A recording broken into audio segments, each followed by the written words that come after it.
the Matt Borne documentary, and Ibsen says he saw your part in the Doink documentary today. Obviously, Yeah. Matt Borne was the original evil Doink. Yeah. Matt was could be a polarizing guy. Did you ever meet Matt? No, never got the chance. Oh, okay. Well, because he could be the one of the nicest guys, and he really was. I think he was misunderstood a lot of times, and we can't.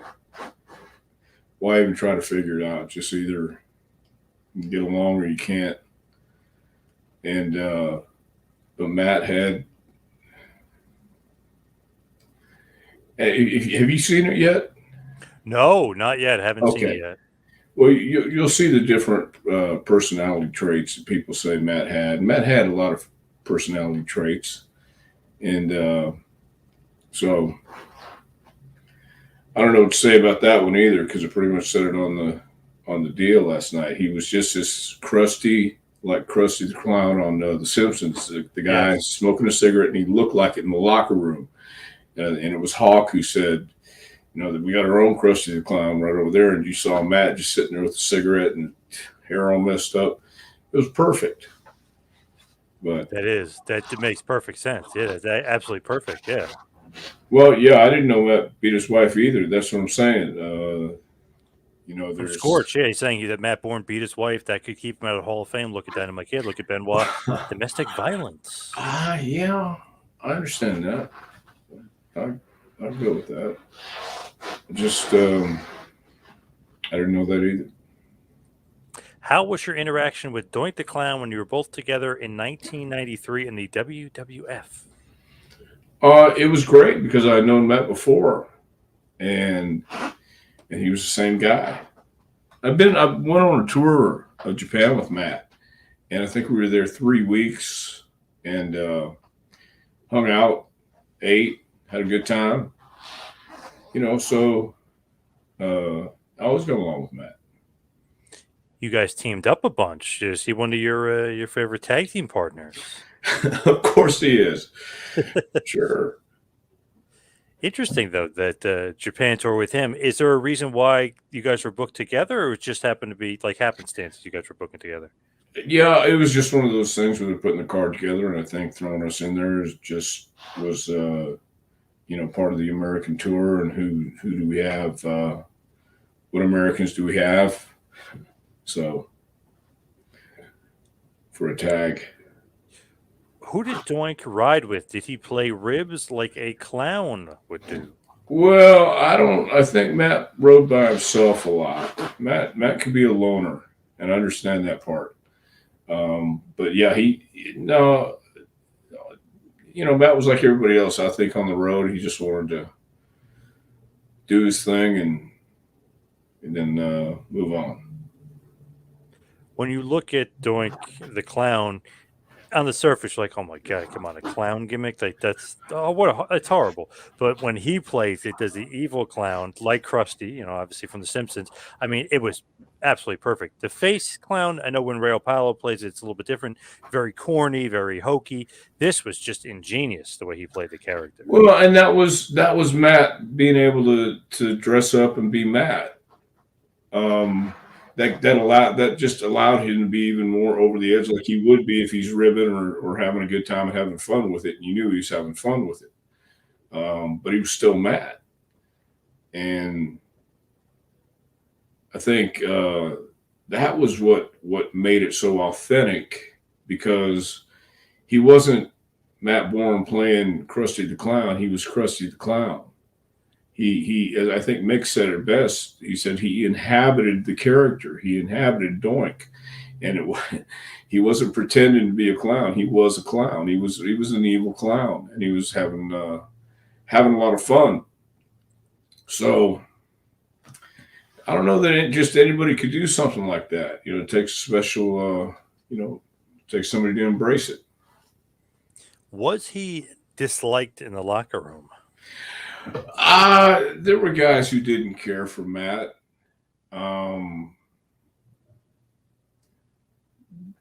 But then again, I don't think Matt really cared.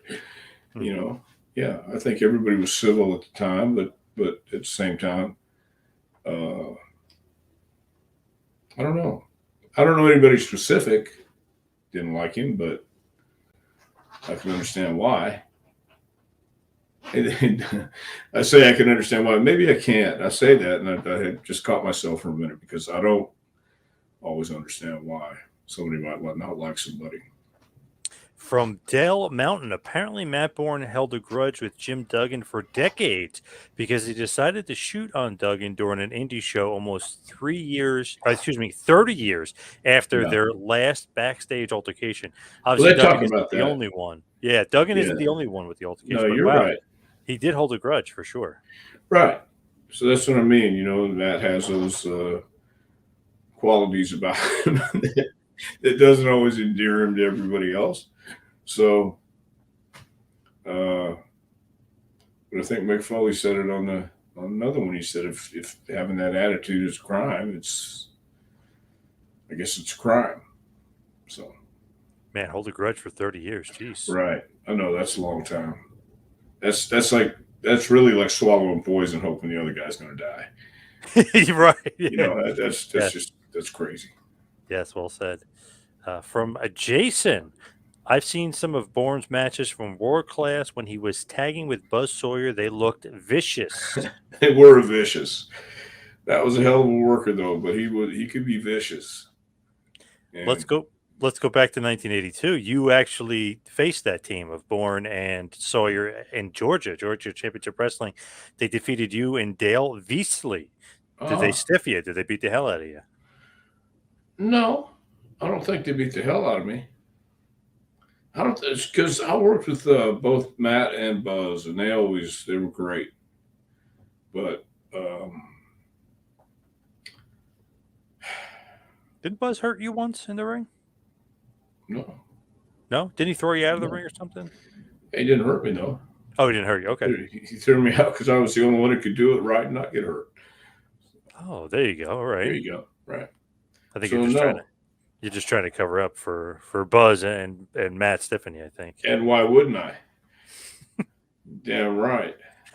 So Magazine, in my opinion, Evil Doink was one of the scariest heels of all time when he bludgeoned Kona Crush with that fake arm cast. It shocked the hell out of me. That was great. Around the WrestleMania 9 period, that was great. When you had the two Doinks and then he nailed them with the fake arm. That was great. yeah, well, they talk about that on this episode too. So it was so easy because you had the face paint that it became, well, we could just make anybody Doink. And I don't think that's the case, as you just illustrated with Ray a minute ago. It's not the same thing. You can tell the difference. And when Matt was a babyface, he understood what he had to do, and he really didn't change his style.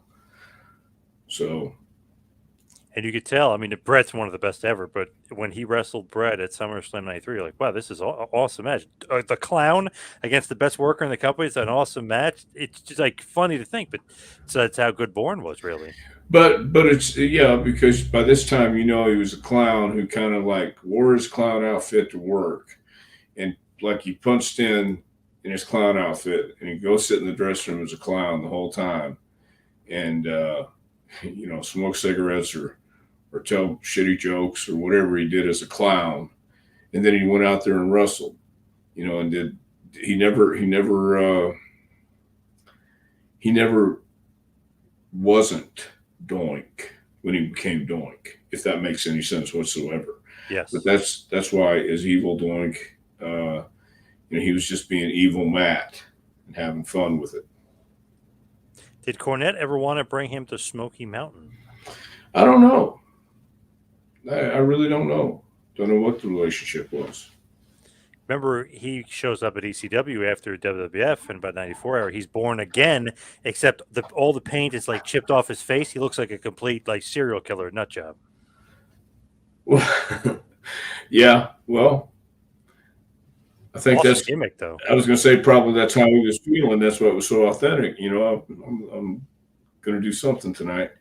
So Yeah, I did see that part. That's actually almost like scarier because it's like, okay, he's like, you could kind of see what he really looks like, his real face, but the paint is still there. It's like, wow, what a, like, he's not going to wash that off. What a nut. Well, it's like the Joker and Batman, and Yeah. Yep. Matt Yep. was evolving into whatever it was, and becoming half born or half Matt and half Doink. So yeah, born again. I wonder how did the ECW fans take to that? They were kind of digging it. I mean, he didn't really get cheered at all, which I don't think he was supposed to, but they were kind of Right. digging it. Didn't Yeah. last long enough, though. Well, yeah, it could be for whatever reason. From Scorch, the decision to make Doink a babyface was a big mistake. Evil Doink never got stale. I don't know what the writers were thinking. Do you know what maybe a writer you were related to at that point were thinking? No, I have no idea. Couldn't tell you. I totally agree, though. It wasn't getting old. I don't know why Vince wanted to turn a babyface. Maybe he wanted that traditional clown, you know? You never know. You never know. The world loves a good clown. At least I Yes. love a good clown. Anyway. Jason, did Bourne ever give you advice or help while in Portland or Georgia? I don't know if he gave me advice. I mean, except, but everybody told me to shake Elton Owen's hand, good firm handshake, because Elton likes a good firm handshake. You shake like a man. And can you shoot? He said, make sure you tell him you can shoot. So I told him I could shoot. But other than that, no, not really. I mean, I hung out with Matt in Oregon, a couple of times in Georgia, I think. And that's about it. Doink brought realism when he attacked Crush with 30-pound weight that got Macho Man and Jerry Lawler out of character with their remarks on commentary. He attacked Crush with it for 5 straight minutes. So some realism for sure out of Doink the Clown. Well, Matt knew how to bring it and make it real, because he really did hate when somebody would say wrestling was fake. He hated the word fake, and he got really upset anytime anybody would even imply. So most people didn't imply anything. Was he a tough guy? Was he a bit of a shooter? Well, I knew he could amateur wrestle. He was, and it's the description is very apropos. He was thick. He was just one of those guys that, well, he could be mean. I don't know if that equates to tough or not. I mean, I know he could take a beating. Go ahead. Oh, it seems like he was always like willing to scrap, because there's like a Brian Blair fight, there's an Arn Anderson fight, there's a problem with Duggan, right? I mean, there's like so many instances where he's just wanting to scrap with all these guys. I think that goes back to drugs and alcohol. You know what I mean? I mean, really, I think it all centers on drinking and doing stupid stuff. So,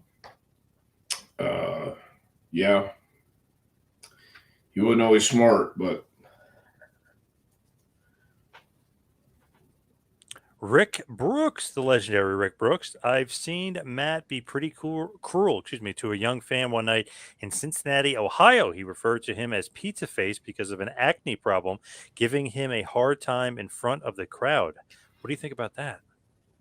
well, I think he was being a real heel, kind of like MJF is. That was Matt just trying to be a heel.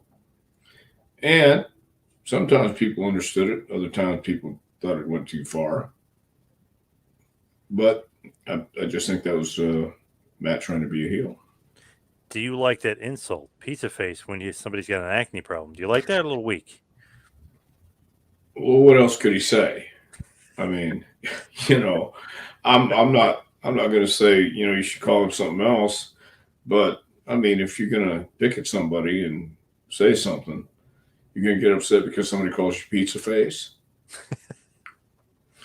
Think about it. Think about it. If that's going to upset you that much, should you really be leaving the house alone? Yeah, that's not good. I mean, you might need somebody to hold your hand the whole time, the whole day. What about the other week? MJF said to Adam Cole that his body's so bad and so he looks so skinny and frail that crack whores are jealous of him. Like that. That was great, right? Adam Right. Cole's comeback goes, "Oh, you're not jealous of my body. You're jealous of my body of work." I was like, "Oh, that was like awful." Oh, Ugh. yeah. Yeah. No. Pitiful. No. Yeah, I don't think. But you can't. Yeah, it ain't yesterday no more. You can't do what you used to do yesterday or years ago. You just can't say those things. People get upset. People get offended. And Matt Bourne said that working with Bret Hart was like a day off because he and Bret had such great in-ring chemistry. What do you think about that? I agree. I can see he and Bret having great chemistry. They both had that same style. Going back to Matt Bourne for a second, what do you think, like, if somebody said, like, memories of him or legacy of him, like, how was he remembered in the business? I know people are going to say Doink, but what about his whole career? Like, how do you think he's going to be remembered? Well, Mick said it best that he didn't do his best work necessarily on a national scale, but he did it on in the territories and the regional part of things. Matt was on the first WrestleMania against Ricky Steamboat. So I didn't realize that or didn't think about it until I saw it. So I think everybody who was on that first WrestleMania should be known for that because that was a groundbreaking event. That was where it was. That's not where it all started, but it sure started for the modern era. So I think he's got a legacy, and every time he went in the ring. Yeah, I would say I didn't know him in his later years, obviously in the ring, but every time he went to the ring, he wanted to go out and have a hell of a match. I know that much about him. So he had a work ethic. I think. I don't know. Again, I'm talking about when I knew him in the '80s, and from what I saw when he was in WCW after Doink. That he has a legacy he should be proud of, man. He has some good matches. He did some good things. Man, it's those WrestleMania 1 guys, they're like just classic. Everybody remembers WrestleMania 1. They remember everyone on that card. So him and Steamboat, for whatever reason, not that it's forgotten, but it's almost like he did so many other things after that. People kind of, he didn't hang around much after WrestleMania 1. So people kind of do tend to forget that he was a part of that awesome first WrestleMania. Right.